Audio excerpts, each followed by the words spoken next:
हम प्लम्बर हैं साहब। शर्मा जी ने कहा था कि रसोई का नल बह रहा है, शाम को घर आकर देख जाना। तो वही देखने आया था साहब। दरवाज़ा खुला था तो अंदर आ गया साहब। अंदर आके देखा तो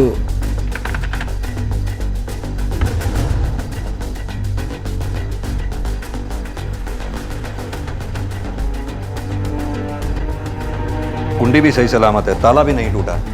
इसका मतलब कातिल जो भी था जबरदस्ती घर में नहीं घुसा। सर, सारे खिड़की जंगले चेक कर लिए हैं, सारे ग्रिल मजबूती से लगे हुए हैं, कोई भी अंदर बाहर आ जा नहीं सकता।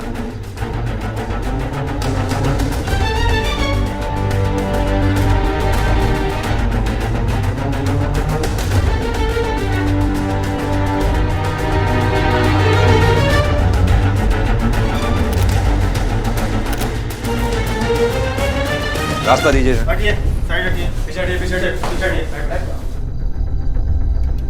जिसकी डेड बॉडी अंदर है, इसे कभी देखा है आपने आते हुए जाते? सर ये यहाँ रहते तो नहीं, कभी आते जाते देखा हो तो ध्यान नहीं। शर्मा जी के एक लड़के और लड़का है, और लड़के की शादी जो है वो गाजियाबाद में हुई है, और बेटा जो है वो नोएडा में सर्विस करता है। और हमने उनको खबर तो कर दी सर, और कुछ ही घंटे में वो आते होंगे सर।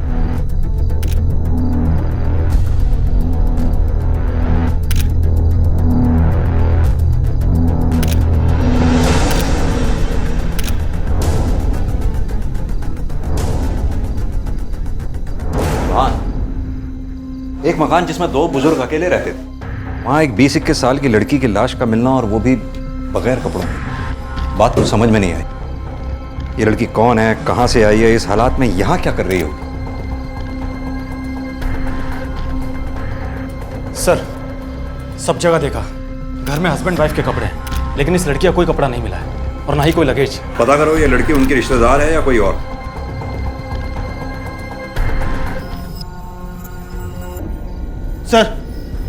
सर अंदर एक अलमारी है, अलमारी के अंदर तिजोरी है, चौक खुली पड़ी है। सर हैरानी की बात यह है कि किसी ने उसे छुआ तक नहीं, सिवाय टीवी के। मतलब सर रिमोट बेड पे पड़ा है, और सामने स्टैंड पे चारों तरफ कोई गर्द नहीं जमी हुई, और स्टैंड के पीछे वाले बीचों बीच हिस्से में गर्द जमी हुई है, जो ये शो करता है कि टीवी को स्टैंड से हटे हुए ज्यादा वक्त नहीं गुजरा है। टीवी गायब है। एक बात समझ में नहीं आई, कोई टीवी चुराने के लिए 3-3 कत्ल क्यों करेगा? और जिस तरह से बॉडीज को चाकुओं से गोदा गया है, मुझे तो ऐसा लगता है कातिल ये इंश्योर करना चाहता था कि कोई भी जिंदा ना बचे। जनरली लुटेरे ऐसा करते नहीं हैं। जनाब, एक आदमी की जेब से निकला है।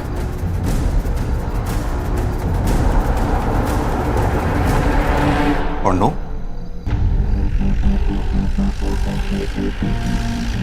मोहल्ले में कोई ऐसा जिनसे इनकी दुश्मनी हो? No sir. Chauhan, sir Mr and Mrs Sharma की और इस लड़की की कॉल डिटेल्स निकलवाओ। सर कुछ ना कुछ हाथ जरूर लगेगा। लेकिन सर लड़की का फ़ोन मिसिंग है, उसका हैंडबैग भी नहीं है। मैं बाकी इन दोनों की कॉल डिटेल्स निकलवाता हूँ। ओके।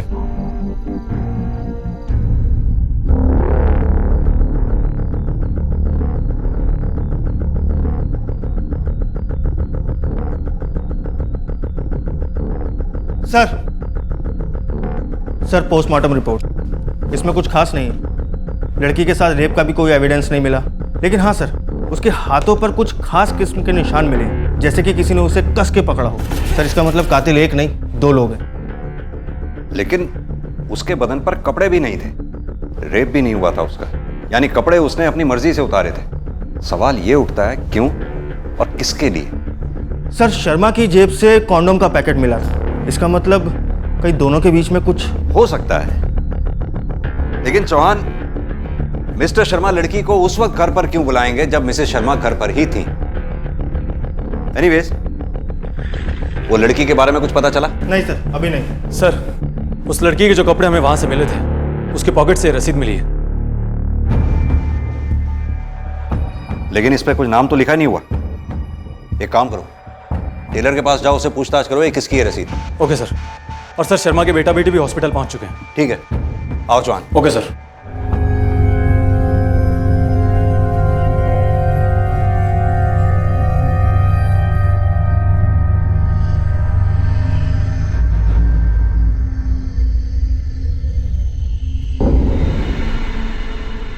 आइए आप दोनों, आपको कुछ और भी दिखाना है। आइए।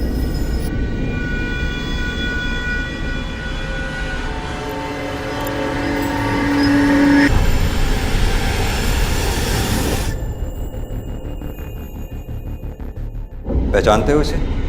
कौन है ये?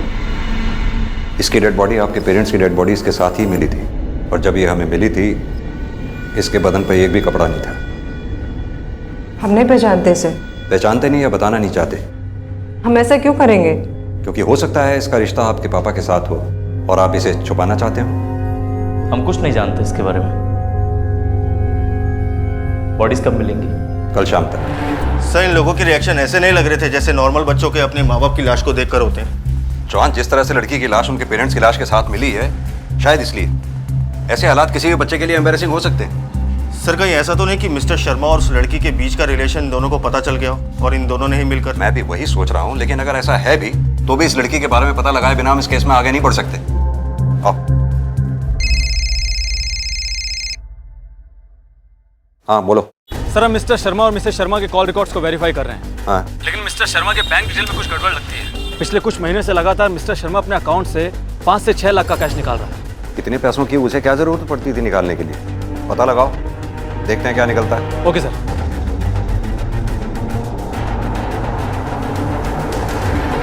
पुलिस के लिए ये बहुत ही चौंका देने वाला और उलझा देने वाला केस था। देश की राजधानी दिल्ली की एक पॉश कॉलोनी के एक घर में उन्हें 3 लाशें मिली थी। इनमें से 2 लाशें उस बुजुर्ग दंपत्ति मिस्टर और मिसेस शर्मा की थीं, जिनका वो घर था और जो वहां अकेले रहते थे, और तीसरी लाश थी एक 20-21 साल की लड़की की। कोई नहीं जानता था कि वो कौन थी, कहां से थी और शर्मास के साथ क्या कर रही थी। और सबसे बड़ा सवाल यह था कि उसके बदन पर कपड़े क्यों नहीं थे, और क्या इस बात का इन हत्याओं से कोई संबंध था?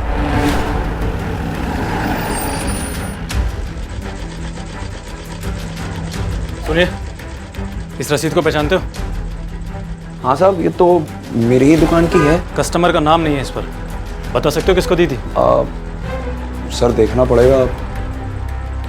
ये रसीद हमें इस लड़की के पास से मिली है। पहचानते हो इसे? ये लड़की अक्सर शर्मा जी के घर आया जाया करती थी, और आपका घर शर्मा जी के घर के ठीक सामने है। ऐसा कैसे हो सकता है कि आप लोगों ने इसे कभी देखा ही ना हो? सर, उस दिन मैं छत पे जब कपड़े सुखा रही थी तब मैंने इस लड़की को आते हुए देखा था।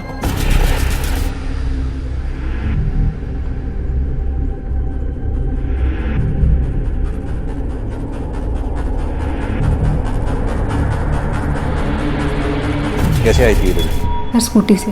नंबर नोट किया आपने स्कूटी का? नहीं सर, नंबर तो नोट नहीं किया। स्कूटी कौन से रंग की थी ये तो देखा होगा ना? सर, वाइट कलर की थी। कितने बजे होंगे उस वक्त? सर, ठीक से तो टाइम का नहीं पता, 12:30 का टाइम था शायद। ठीक, थैंक यू।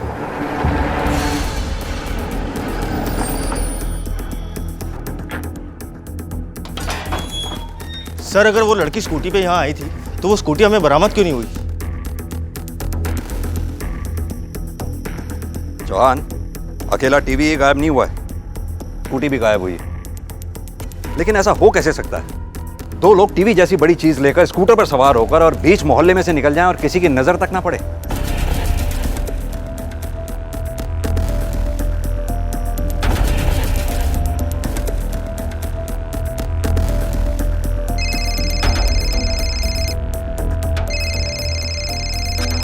हाँ चावला, बोलो। सर, उस लड़की का नाम छाया है। टेलर उसे पहचानता है, उसकी रेगुलर कस्टमर थी। लेकिन उसके पास ना तो उसका कोई फ़ोन नंबर है और ना ही कोई एड्रेस। अच्छा, यानी लड़की उसके आसपास ही कहीं रहती या काम करती होगी। एक काम करो, उसकी फ़ोटो की कॉपीज निकलवाओ और थाने से कुछ लोग बुलवा कर आसपास के एरिया में पूछताछ करवाओ। आई एम श्योर ज़रूर कुछ ना कुछ हाथ लगेगा। Okay sir. चौहान, आओ।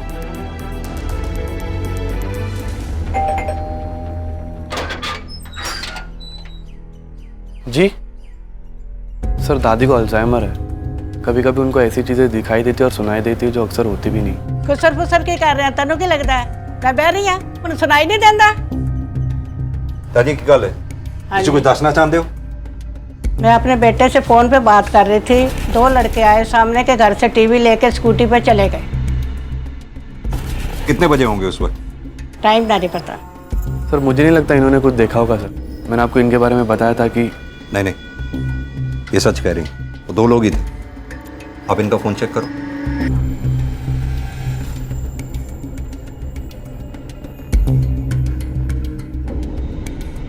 जी सर, कल दोपहर को इन्होंने मेरे डैडी से बात की थी।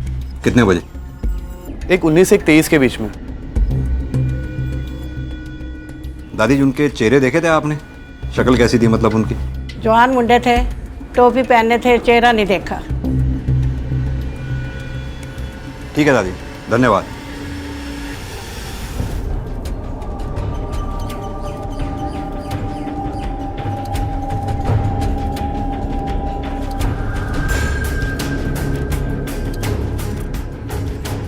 देखा तो है इस लड़की को आते जाते, पर पता नहीं कौन है।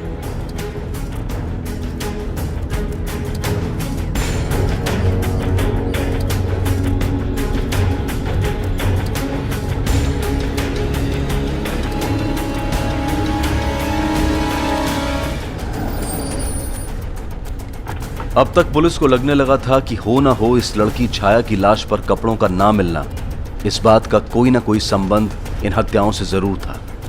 लेकिन तमाम कोशिशों के बाद भी इस लड़की की पहचान उनके लिए एक पहेली बनी हुई थी जो सुलझने का नाम नहीं ले रही थी। लेकिन मैंने किसी को नहीं देखा सर। ठीक से याद करो बेटा। उस दिन एक लड़की आई थी व्हाइट कलर की स्कूटी पे, जिस पर थोड़ी देर बाद 2 लड़के निकले थे यहाँ से। सर वो व्हाइट स्कूटी देखी थी मैंने, शर्मा अंकल जी के घर में खड़ी थी। मेरी बॉल वहाँ पे चली गई थी तो मैं ही लेने गया था। ओए, क्या जब देखो क्रिकेट खेलते रहते हो? मैदान समझ रखा है? Sorry uncle. सॉरी का बच्चा, चल बाहर चलो। चलो चलो। दोबारा नहीं जानी चाहिए। बेटा ठीक से याद करके बताओ, उस दिन मिस्टर शर्मा घर से बाहर ही गए थे, अंदर नहीं? उन्हें जाते हुए देखा था और आते हुए भी। 5 या 10 मिनट में वापस आ गए थे। किस तरफ गए थे वो? इस तरफ। चाचा, इसे पहचानते हैं आप?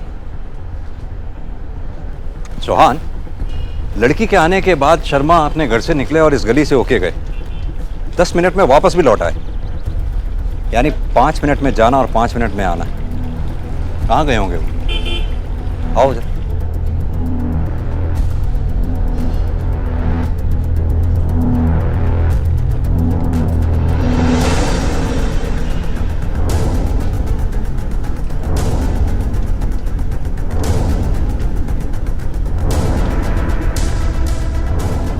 हाँ सर, शर्मा जी कल आए हुए थे। क्या लेने आए थे वो? सर कॉन्डम लेने आए थे। कितने बजे आए होंगे? सर दोपहर में 1 बजे के करीब। इतना अच्छे से कैसे याद है आपको? सर मैं उसी समय खाना खाता हूँ, इसलिए मुझे याद है। ठीक है।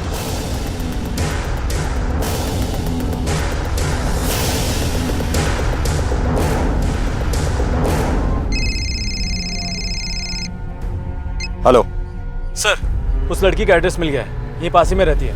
मैं वहीं जा रहा हूँ और मैंने एड्रेस आपको मैसेज कर दिया है। वेरी गुड, पहुँचता हूँ मैं। Okay sir.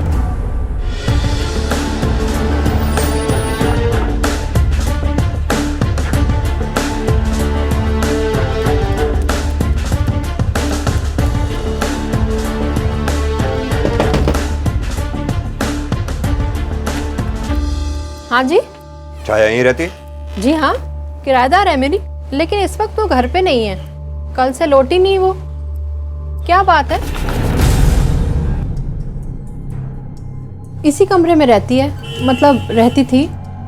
अकेली रहती थी वो यहाँ? जी। कहाँ काम करती थी? किसी ब्यूटी पार्लर में, नॉट प्लेस में। कोई स्कूटी थी उसके पास? हाँ थी ना, एक सफेद रंग की स्कूटी थी, उसी से आया जाया करती थी वो। नंबर होगा उसका आपके पास? हाँ। देंगे हमें? हाँ हाँ श्योर। अच्छा, कहाँ की रहने वाली थी वो और कितने समय से रह रही थी? वो बरेली की थी और तकरीबन 1.5 साल से यहाँ रहती थी। बरेली का एड्रेस चाहिए होगा। वो रेंट एग्रीमेंट में होगा, मैं अभी लाती हूँ। प्लीज। चलो चौहान।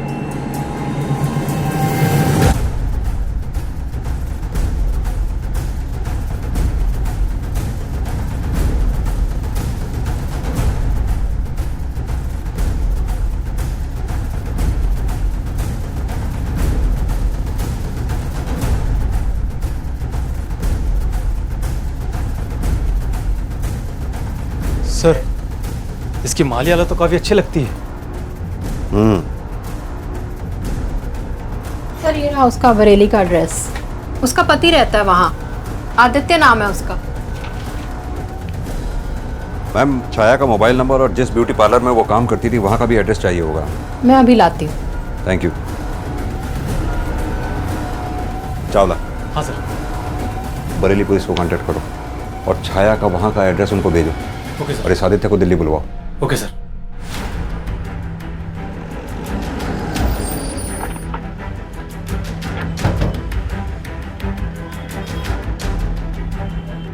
एक साल पहले थी वो यहाँ पर, सिर्फ 3 महीने के लिए।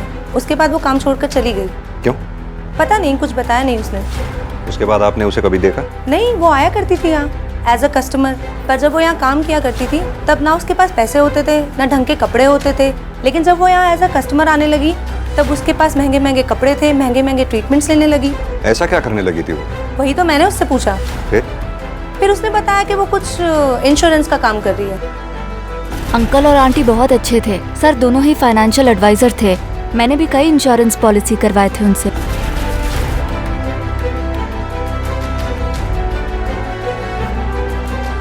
ठीक है, थैंक यू।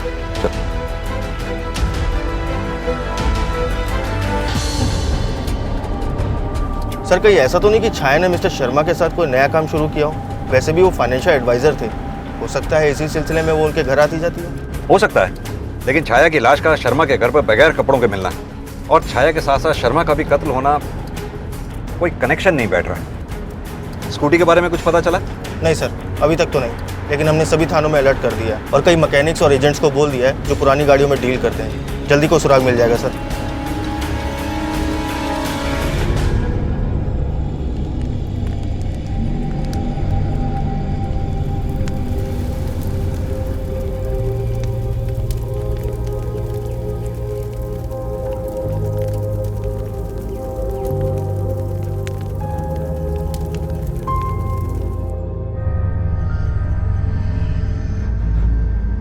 आपके घर से एक लड़की की लाश मिली थी जिसके बदन पर एक भी कपड़ा नहीं था।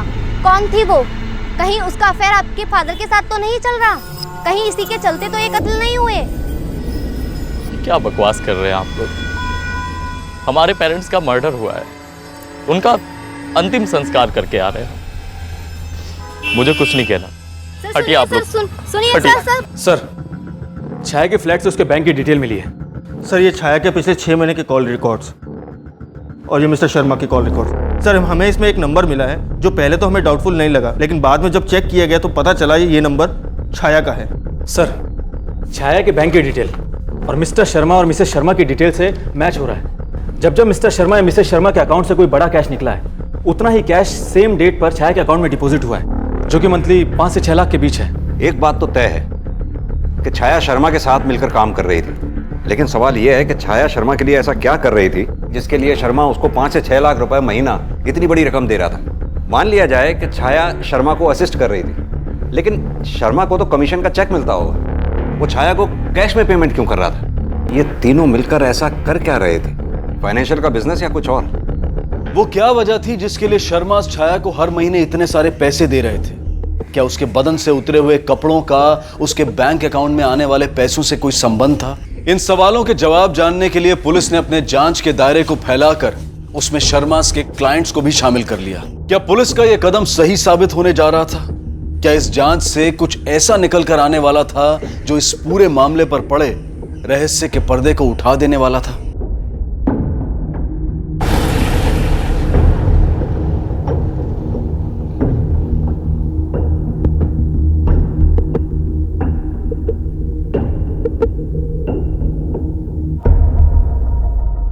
जब हमें छाया की लाश मिली, उसके बदन पर एक भी कपड़ा नहीं था। हालांकि उसके साथ कोई जबरदस्ती नहीं की गई थी। ये इन लोगों के घर पर थी। जानते हैं आप इन्हें? नहीं सर, मैं इनको नहीं जानता। आपकी छाया से शादी कब हुई थी? 2 साल पहले, जब मैं IAS की तैयारी कर रहा था। घर वाले पैसे भेजते थे, लेकिन उससे हमारा गुजारा नहीं हो पाता था। तब छाया यहाँ चली आई। वो एक पार्लर में काम करती थी। वो मुझे पैसे भेजा करती थी ताकि मैं अपनी पढ़ाई पूरी कर सकूं। देखो आदित्य, जिस ब्यूटी पार्लर में छाया काम करती थी, वहाँ उसने सिर्फ 3 महीने काम किया। वहाँ से काम छोड़कर वो इन दोनों के साथ काम करने लगी थी। इनफैक्ट इनके फाइनेंस बिजनेस में वो इनको असिस्ट करने लगी थी। सर फाइनेंस का काम? नहीं सर, ऐसा नहीं हो सकता। क्यों? सर वो तो पढ़ी लिखी ही नहीं थी। क्या? जी सर। आदित्य सही कह रहा था, छाया पढ़ना लिखना नहीं जानती थी। फिर वो शर्मा के बिजनेस में ऐसा क्या कर रही थी जिसके लिए शर्मा उसे 3 लाख रुपए जैसी बड़ी रकम हर महीने देता था? कुछ तो ऐसा है इस फाइनेंस के बिजनेस में जो हमसे छूट रहा है। एक काम करो, सारे क्लाइंट्स की डिटेल्स फिर से निकालो, देखो ये छाया कहाँ फिट बैठती है। Sir Mr and Mrs Sharma कभी बड़े एजेंट नहीं रहे, बस ठीक ठाक कमा लेते थे। लेकिन 2014 की शुरुआत में उनका बिजनेस बिल्कुल ठप पड़ गया सर। मुश्किल से 1 या 2 पॉलिसीज की उन्होंने, लेकिन सर 2015 की शुरुआत के बाद उनके बिजनेस ने बहुत स्पीड पकड़ी। उन्होंने इतनी पॉलिसीज की जितनी उन्होंने कभी नहीं की। 2015 में उनकी शुरुआत हुई। छाया उनके कॉन्टैक्ट में कब आई? सर उसके कॉल रिकॉर्ड के हिसाब से फरवरी 2015 में छाया उनके कॉन्टैक्ट में आई थी। सर ये मिस्टर शर्मा के क्लाइंट्स की लिस्ट जिन्होंने उनसे पॉलिसीज करवाई थी।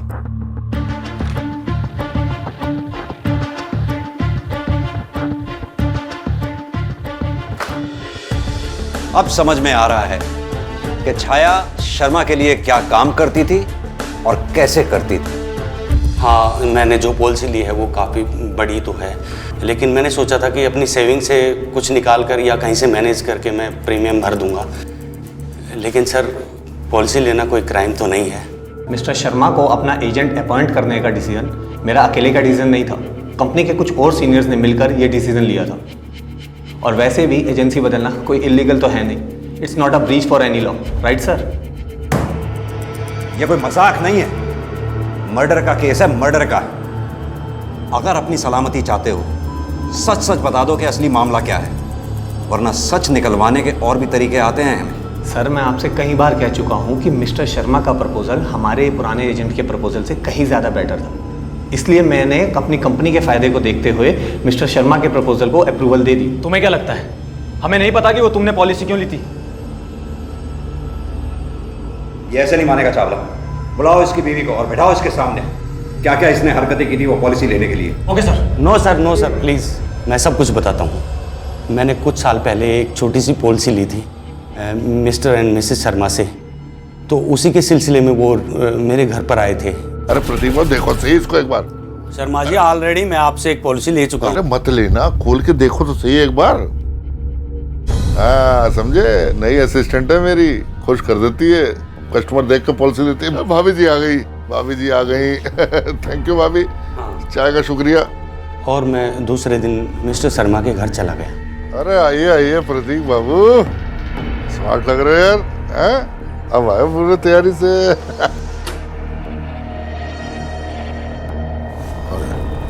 चलिए, अरे चलो।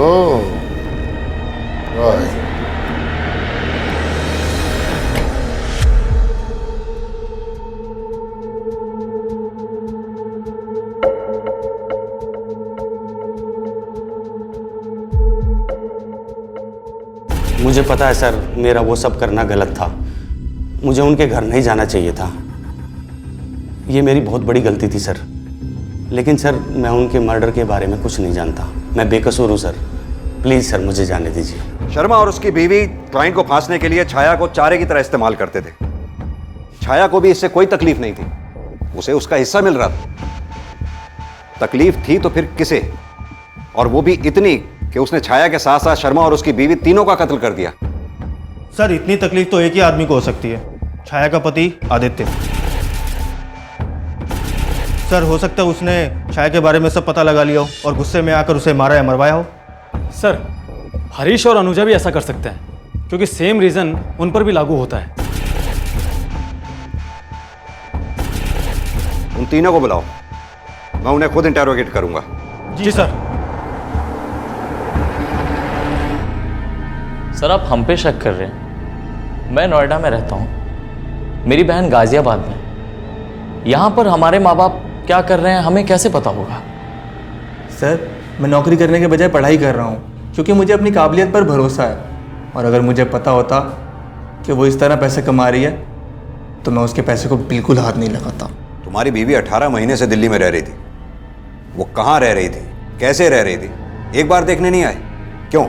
मैं तो चाहता था सर, लेकिन छाया मुझे मना कर देती थी, कहती थी अपनी पढ़ाई पे कंसंट्रेट कर। मुझे नहीं पता था वो ये सब क्यों कर रही थी। सर ना तो अंकित आपसे झूठ बोल रहा है और ना मैं। हम दोनों नहीं जानते थे कि हमारे मम्मी पापा ऐसा कोई काम कर रहे हैं। मैं तो खुद शर्मिंदा हूँ कि वो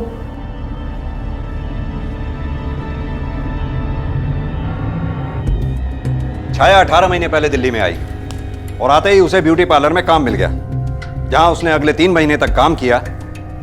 फिर वो मिली शर्मा से फरवरी में। शर्मा से मिलने और काम छोड़ने के बीच में 5 महीने का गैप है। इन 5 महीने में उसने क्या किया होगा?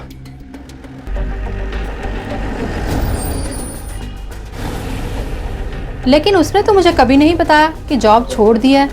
किराया भी टाइम पर देती थी मुझे और रोज़ की तरह स्कूटी लेकर जाया भी करती थी। अब अगर जॉब पर नहीं जाती थी, कहाँ जाती थी मुझे नहीं मालूम।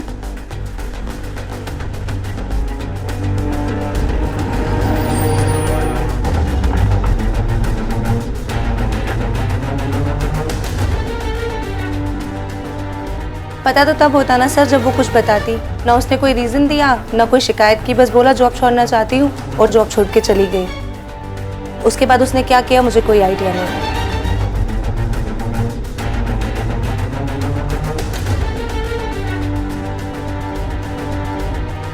छाया आप लोगों के साथ में काम किया करती थी। वो जैसी भी थी, जो कुछ भी करती थी, फिर भी किसी को उसकी जान लेने का हक नहीं। अगर आप लोगों को छाया के बारे में कुछ भी मालूम है तो मुझे बताइए। आपकी बताई हुई बात से छाया के कातिलों तक पहुंचने में हमें आसानी होगी। सर मैं ज़्यादा कुछ तो नहीं जानती। उसके यहाँ काम छोड़ने के बाद 1 महीने पहले मैंने उसे उस लड़के के साथ देखा था।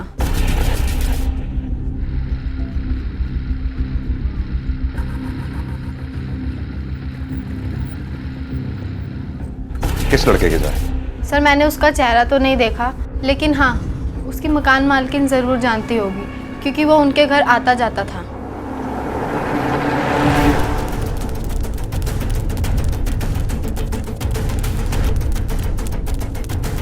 आपने इतनी बड़ी बात छिपाई हमसे? आपने हमें बताया क्यों नहीं कि छाया के साथ एक आदमी भी यहाँ रहता था? ये क्या कह रहे हैं आप? छाया यहाँ बिल्कुल अकेली रहती थी। हाँ कभी कभी उसका पति आया करता था कुछ दिनों के लिए। पति? आदित्य? हाँ मैंने बताया भी था उस दिन उसके बारे में। आपको हमारे साथ चलना होगा। आप कब से रह रही हैं? कुछ 15-20 साल से। सर ये है आदित्य। ये आदित्य नहीं है। मैं नहीं जानती इसको, कभी देखा भी नहीं छाया के साथ। लेकिन यही आदित्य है, छाया का पति। लेकिन उसने खुद मुझे किसी और से मिलवाया था और कहा था वो है उसका पति आदित्य। जिस लड़के को छाया ने अपना पति कहकर आपसे मिलवाया था उसका चेहरा तो अच्छी तरह याद होगा आपको। जी हाँ। स्केच आर्टिस्ट मिलवाओ। Okay sir. सर ये स्केच। इस स्केच को आसपास के सभी थानों में फैक्स कर दो और तुम इस स्केच को लेकर छाया जहां रहती थी उसके आसपास के एरिया में पूछताछ करो, क्योंकि अगर ये लड़का छाया के साथ उसके घर पर आता जाता था किसी न किसी ने इसको जरूर देखा होगा। Okay sir.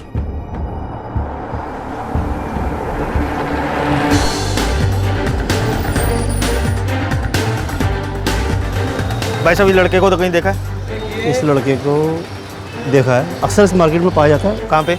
ये टायर वाले की दुकान है ना। हाँ आपको यहाँ मिलेगा। पक्का यकीन है? पक्का मिलेगा आपको इस टायर वाले की दुकान। Okay thank you.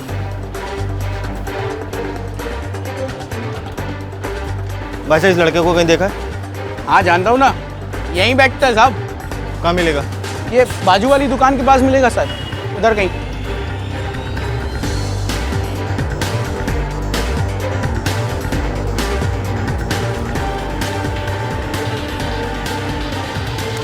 कौन है बे? भाई साहब सुनिए तो।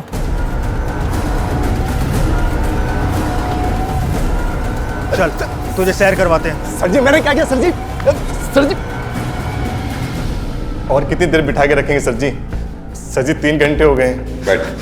सर जी मैं सब कुछ बता चुका हूँ, जो बताया वो बिल्कुल सच है। चल फिर से बता सब कुछ। सर जी ये सच है कि हम दोनों का लफड़ा था। हम दोनों पति पत्नी की तरह रहते थे। सर जी वो मेरी ज़रूरतों का ख्याल रखती थी और मैं भी उसकी ज़रूरतों का ख्याल रखता था। लेकिन एक दिन उसने मुझसे रिश्ता तोड़ दिया। एक दिन वो आकर बोली कि वो शादीशुदा है और उसे बहुत बुरा लगता है कि वो अपने पति को धोखा दे रही है। सर जी लेकिन तब से लेके अब तक मैंने उसकी शक्ल नहीं देखी। सर जी इस मामले में मेरा कोई लेना देना नहीं है। सर सर छाया के कॉल रिकॉर्ड्स, सर इसमें इसका एक भी नंबर नहीं है। इसने उसे कभी फ़ोन किया ही नहीं। नहीं सर जी, मेरी तो उससे अक्सर बातें हुआ करती थी। सर जी जब हम दोनों साथ में थे तो हम रोज बात किया करते थे। सर जी उसका नंबर भी होगा मेरे पास। ये लीजिए। जॉन चेक करो। नहीं सर, ये नंबर छाया के नंबर से मैच नहीं कर रहा। नहीं सर जी, मेरी तो इस नंबर से बात हुआ करती थी। सर जी जब हम दोनों साथ में थे तो हमारी अक्सर बातें हुआ करती थी। तो इसका मतलब छाया के पास 2 नंबर थे। एक काम करो, इस नंबर की डिटेल्स निकलवाओ। सर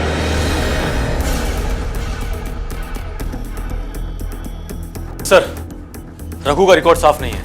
जीबी रोड पर लड़कियों की दलाली किया करता था। इसी मामले में एक बार जेल भी जाके आ चुका है। यानी वो जितना मासूम बनने की कोशिश कर रहा है उतना मासूम वो है नहीं।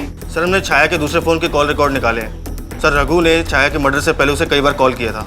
लेकिन वो तो ये कह रहा था कि छाया से अलग होने के बाद उसने आज तक कभी छाया से बात ही नहीं की। झूठ बोल रहा है सर।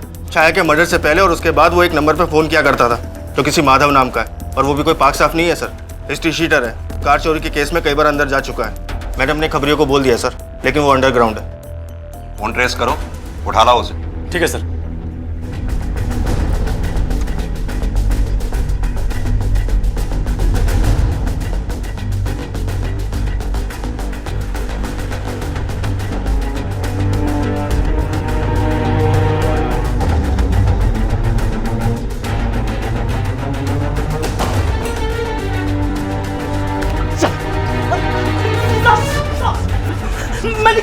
तुझे क्या लगता है तुझे मालूम नहीं, मुजरिम की दौड़ चाहे कितनी भी तेज क्यों ना हो, खत्म जेल के दरवाजे पर ही होती है। मैंने कुछ नहीं किया साहब। झूठ बोल, झूठ बोल। बता तेरे साथ वो तेरा दूसरा दोस्त कौन था? हाँ साहब, मेरा एक दोस्त था साहब।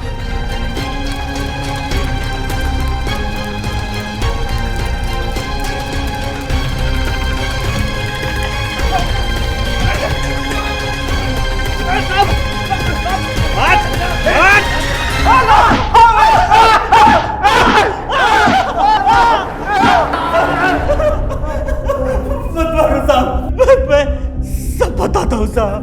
चल शुरू से बता सब कुछ। हमें पता था साहब कि छाया धंधा करती है, इसीलिए हम उससे मिलने चले गए। एक से बात हुई थी ना? ये मेरा दोस्त है, ये अपना पैसा अलग से देगा। और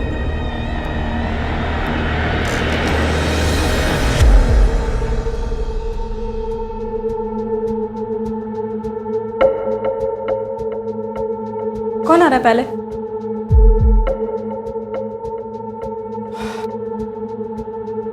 कॉन्डम लाया? लेकर आया? कैसे होगा? अरे यार भूल गया, अरेंज कर देना। मैं कहाँ से अरेंज करूँ? दुकान खोल के बैठी हूँ। सुनना, अरेंज कर दे, पैसे ले लियो अलग से। रुको देखती हूँ।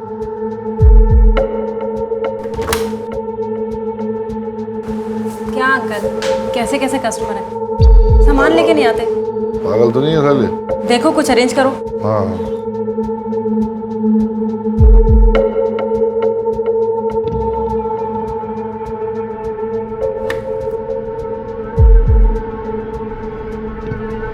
तुम लोग भी ना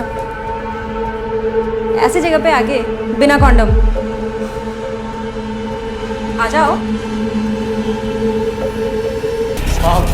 हम खाली उस लड़की को मारने के लिए गए थे। झूठ। अगर तुम छाया को ही मारने गए थे तो उसे उसके घर पे भी मार सकते थे। फिर शर्मा के घर पे उसे मारने की क्या जरूरत थी? हमने यही सोचा था, लेकिन छाया किसी और जगह मिलने के लिए तैयार ही नहीं हो रही थी। उसने कहा कि उससे सभी ग्राहक यहीं मिलने आते हैं, इसलिए मजबूरी में हमें भी जाना पड़ा साहब। फिर हमने सोचा कि ठीक है, उसे उसी रूम में मारकर हम निकल जाएंगे, लेकिन तभी साहब शर्मा की बीवी सामने से आ रही थी और हमें उसे भी मारना पड़ा साहब। और शर्मा, उसे क्यों मारा तुमने? वो तो घर पर नहीं था। फंस गए थे साहब, हम फंस गए थे। हम बुढ़िया को मारकर निकलने ही वाले थे कि देखा बाहर से बुड्ढे ने दरवाजा लॉक कर दिया। लॉक कर दिया बे। ये चारों तरफ से लॉक है क्या? ये ये तो किचन है बे। का दरवाजा। ये भी लॉक। ये भी बाथरूम है यार। सब लॉक कर रखा है यार। चल चल चल चल इधर।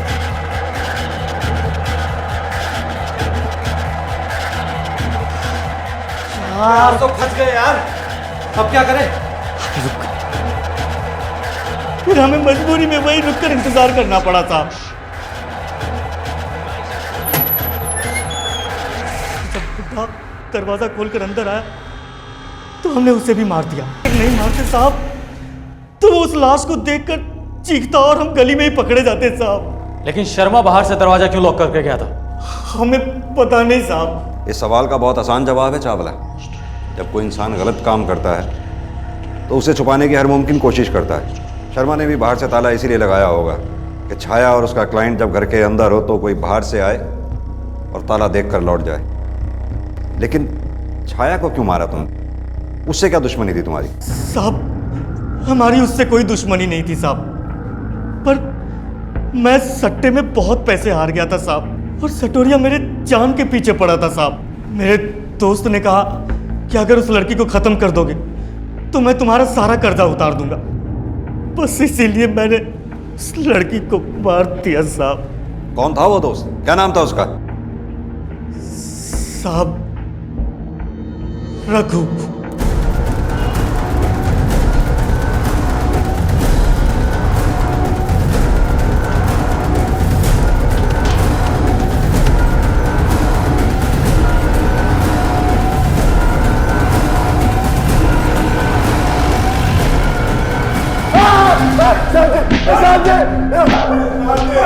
जॉन मैं तुम्हारा सामने बता सब कुछ बोल। साहब मैं सब बताता हूँ मैं। बोल। जब मैं छाया से मिला था ना तो उसके पास एक भी पैसा नहीं था। मैं लेकर आया उसको इस धंधे में। सब सिखाया सर जी, लेकिन वो मुझे ही छोड़कर उस बुढ़े शर्मा के साथ काम करने लगी। साहब जी उसने मुझसे बात करना भी छोड़ दिया और जब मैंने उसको फोन मिलाया तो उसने बात करने की बजाय उस बुढ़े शर्मा को फोन पकड़ा दिया। अबे अच्छी तरह जानता हूं मैं कौन है तू। जीबी रोड के तल्ले छाया मेरे साथ काम करती है। शर्मा जी बात तो सुनिए, पहले एक बार बात तो कराइए। खबरदार जो आज के बाद फोन किया तो।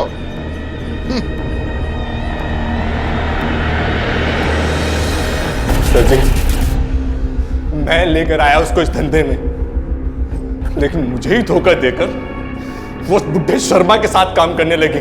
मैंने सोच लिया था सर जी कि उसे खत्म कर दूंगा, इसलिए मैंने माधव और दिनेश को कस्टमर बनाकर भेजा उसे मारने के लिए।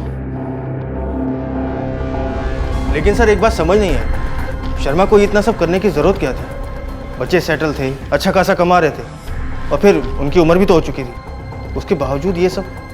जवान, लालच का कोई लॉजिक नहीं होता। लालच का वाकई कोई लॉजिक नहीं होता, लेकिन उसका रास्ता और मंजिल हमेशा तय होते हैं। छाया की कम वक्त में बहुत ज्यादा कमाने की चाहत और बहुत कुछ होते हुए भी और पाने की शर्मास की भूख ने उनकी जान ले ली। हालांकि जुर्म को लोगों की नजरों से छिपाए रखने के लिए उन्होंने पूरी सतर्कता बरती थी। छाया जिस्म फरोशी का एक काम सिर्फ शर्मास की निगरानी में किया करती थी। मिस्टर शर्मा जब भी छाया को किसी ग्राहक के साथ छोड़कर घर से बाहर जाते तो वो बाहर से दरवाजे को लॉक करके जाते थे, लेकिन उनकी यही चालाकी आखिरकार उनकी मौत की वजह बनी। अगर मिस्टर शर्मा उस दिन दरवाजा बाहर से लॉक करके नहीं गए होते तो शायद आज वो जिंदा होते। और अगर इन सभी ने लालच का शिकार होकर गलत रास्ते पर पांव नहीं रखा होता तो आज ये सभी जिंदा होते। अब मैं अनूप सोनी आपसे विदा लेता हूं, फिर मुलाकात होगी अगले एपिसोड में एक और चौंका देने वाले केस के साथ। तब तक अपना और अपने परिवार का ख्याल रखें और देखते रहें क्राइम पेट्रोल डायल 100। सबक एक को सीख हम सबको। जय Hind. If you want to enjoy more Desi crime content like this, please subscribe to our channel and click the bell icon. Stay connected with us.